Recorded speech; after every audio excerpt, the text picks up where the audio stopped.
Rain pounded the streets of Portland in thick, relentless sheets, turning gutters into streams and crosswalks into shallow lakes. The hum of cars splashing through puddles filled the air as people hurried under. Umbrellas and hoods, eager to escape the downpour. In a narrow alley just off Burnside Street, a modest garage sat nestled between two brick buildings, warm light glowing through its foggy windows. Inside, Jackson Carter, a 29-year-old bike mechanic with oil-streaked hands and calm eyes, adjusted the gears on an old cruiser. He'd spent most of the day patching tires and cleaning chains alone with the storm. As he reached for a wrench, a faint cry caught his attention, soft, barely audible over the rain, but it was there. He stepped outside and spotted her, a young girl, no, more than 9, standing beside a tangled pink bike with a bent rim. Her hair clung to her face, dress soaked to the hem, shoes heavy with water. She was shivering, her lips trembling as she wiped her eyes and tried to lift the bike again. Jackson dropped the wrench instantly and jogged through the rain toward her, boots splashing across the cracked pavement.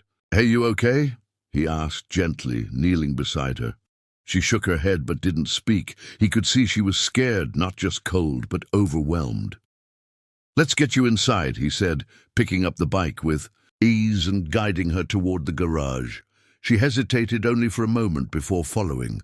The warmth hit her first. The space smelled of rubber, grease, and faint cinnamon from the tea he always kept. Brewing!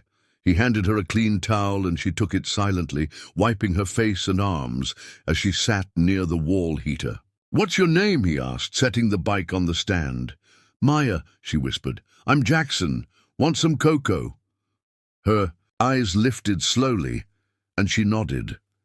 He returned a minute later with a warm mug and a smile.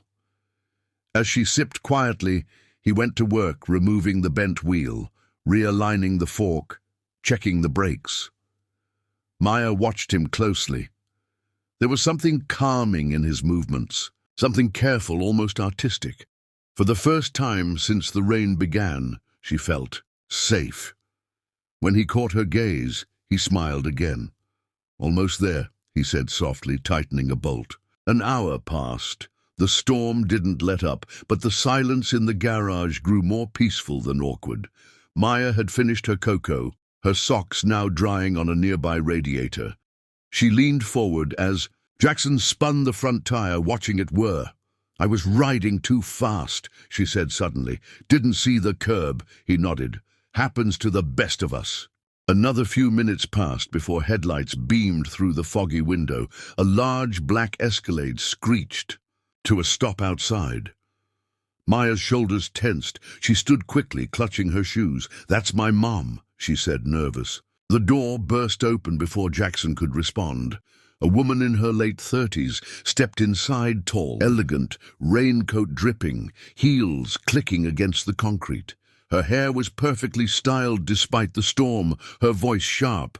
"Maya," she cried, "what are you doing here? Are you hurt?" She rushed forward, kneeling beside her daughter. Maya shook her head quickly. "I'm okay, Mom. He helped me. I broke my bike."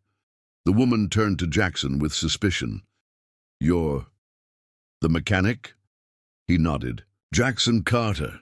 She eyed the room, the old tools, the second-hand parts, the peeling paint, and then looked at Maya again. "Why didn't you call me?" she demanded.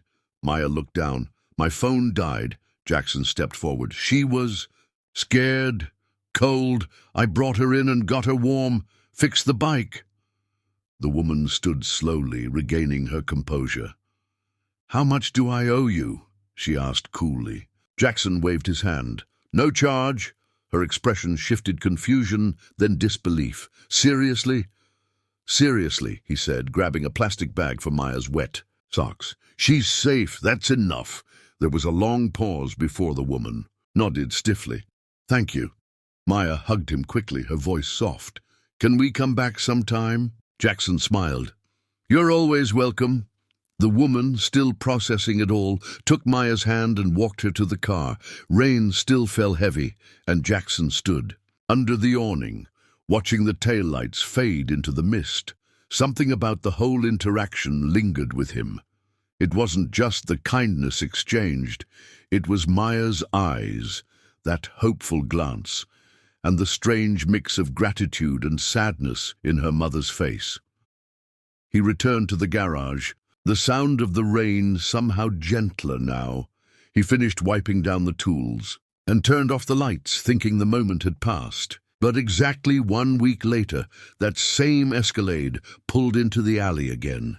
Jackson, mid-tune-up on a mountain bike, peeked out the window and blinked in surprise. The engine shut off, and both doors opened. Maya climbed out first, this time in a dry dress and clean shoes, carrying a plastic container in her hands. Her mother followed, heels swapped for Vlat's expression softer. Jackson opened the door, eyebrows raised. "Didn't expect to see you again so soon." Maya grinned. "I made cookies." She held out the container proudly. Jackson laughed. "Well now, that's a fair trade for a bike repair." Rebecca, Maya's mom, stepped forward with a nod. "I wanted to thank you properly. I wasn't exactly gracious last time." Jackson shrugged. "No need. You were worried." She looked around the shop, noticing the careful organization, the neatly labeled drawers, the spotless workbench. "You do all this alone?" He nodded. "Most days?" Maya was already pulling out a stool, chatting about school and her new helmet. Rebecca watched, her gaze lingering on Jackson's calm manner, his unhurried attention to her daughter. "You've got a good setup here," she said quietly. Jackson smiled. "It's simple, but it works for me." Stayed for nearly an hour that day, Maya exploring the tools with wonder, Rebecca sipping tea in the corner chair. It was strange how natural it felt, as though they belonged in that space. When they left, Maya hugged Jackson again, and Rebecca paused at the door. "We'll be back next Saturday," she said casually. Jackson nodded, hiding his surprise. From that point on, Saturdays became ritual. Sometimes Maya came alone with the driver. Sometimes Rebecca joined her. Sometimes she didn't. But every visit brought more warmth into that little garage, stories, questions, laughter echoing off the concrete walls. Jackson found himself looking forward to the visits. He even started setting out 2 extra mugs beside the cocoa tin. Maya asked endless questions about tools and tires, and Rebecca, once a mystery began opening up. She was a tech CEO, recently divorced, balancing the chaos of single motherhood and the scrutiny of high society business circles. She never spoke of it with bitterness, just the exhausted acceptance of someone, constantly expected to be perfect. Jackson didn't offer advice, he just listened, and that, it turned out, was exactly what she needed. The quiet man with grease-stained hands gave her space to exhale. One Saturday, Maya arrived with a flyer in hand, career day at her school. "Will you come?" she asked, eyes wide. Jackson hesitated. "Me?" She nodded eagerly. "You fix things, that's a job." Rebecca added softly, "She's been asking for days." Jackson finally smiled. "All right, I'll bring my toolkit." The day came, and Jackson stood before a classroom of wide-eyed third graders, explaining how gears worked and letting them touch real bike chains. Maya beamed the whole time. Rebecca watched from the back, arms crossed, eyes glistening. It wasn't just admiration, it was something deeper. A shift had begun in her heart. After that, Jackson noticed changes. Rebecca called more often, not just for Maya-related things, but to talk. They shared stories, his about foster care, hers about losing her parents young. They were opposites in many ways. He wore flannel and knew how to rebuild a derailleur. Blindfolded, she ran boardrooms and quoted business journals. But somewhere between those worlds, a connection bloomed, quiet, unspoken, real. The warmth in the garage now had nothing to do with the heater. Maya sensed it too. One day, she whispered, "Do you like my mom?"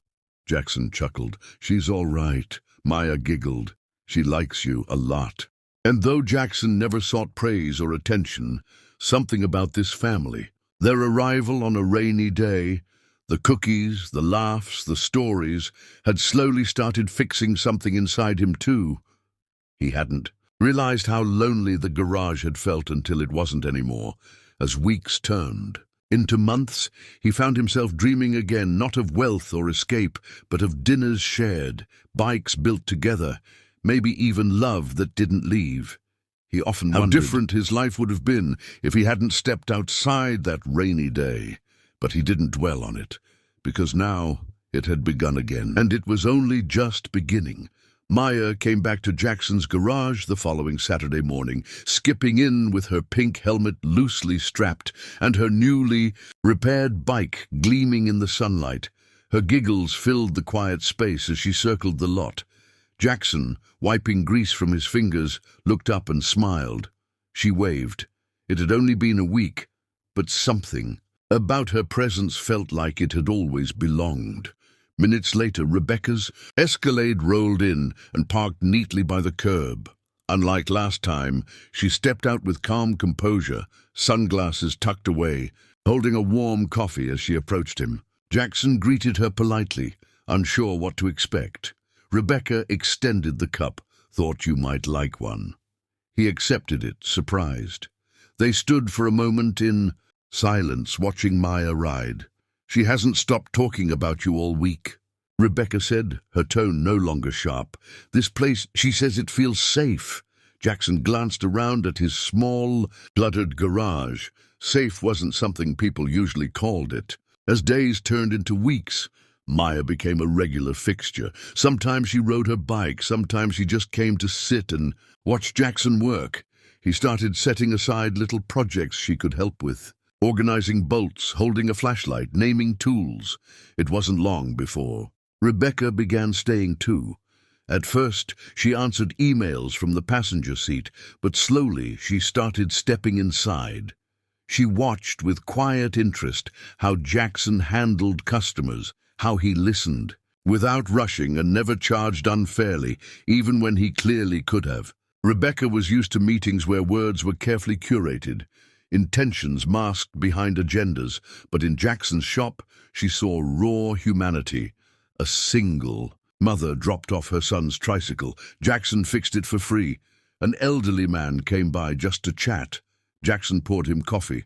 There was no hustle, no pretense, just honest work. One afternoon she stood beside the open garage door and said, "You treat everyone like they matter." "That's rare," Jackson shrugged. Everyone does matter. It was simple to him, but it landed deeply in her. It was a Thursday when Rebecca returned with a folder under her arm. She waited until Maya was busy oiling her bike chain, then opened it on Jackson's workbench. "I'd like to invest," she said. Jackson blinked. "In what?" She gestured around. "This, you, the shop, I see potential."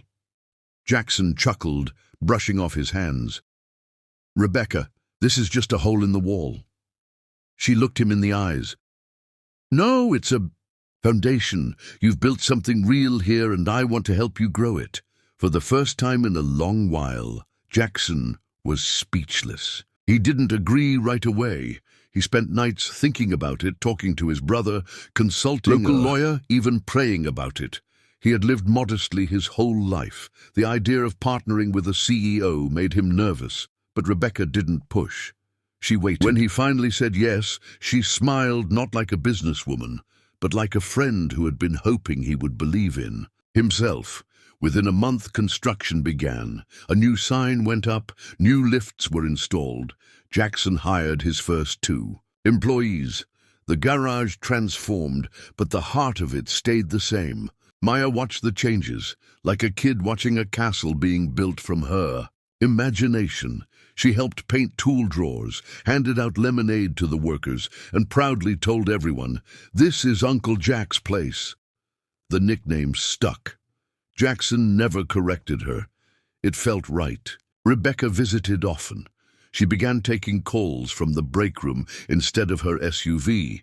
Sometimes she brought lunch. One rainy day, she stood in the doorway, watching Jackson work, and quietly said, "I forgot what this kind of simplicity feels like." Jackson looked up. You miss it? She smiled. I think I do. Fall arrived with cooler winds and crisp leaves swirling outside the garage. Maya returned to school, but weekends were still reserved for visits. Rebecca brought a heater for the office and insisted on upgrading the bathroom. No more broken tiles, she declared. Jackson rolled his eyes, but secretly appreciated it. With every improvement, Rebecca's presence became more rooted. She wasn't just an investor now, she was part of it. Staff noticed, customers noticed, and most of all, Jackson noticed.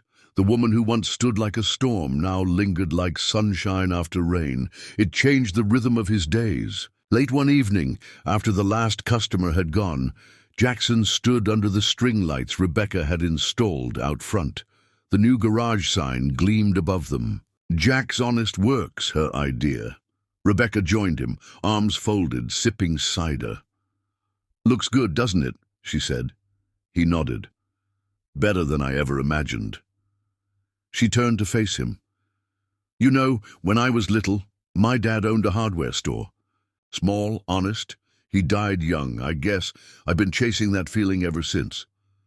Jackson looked at her, surprised by the vulnerability. And you found it here?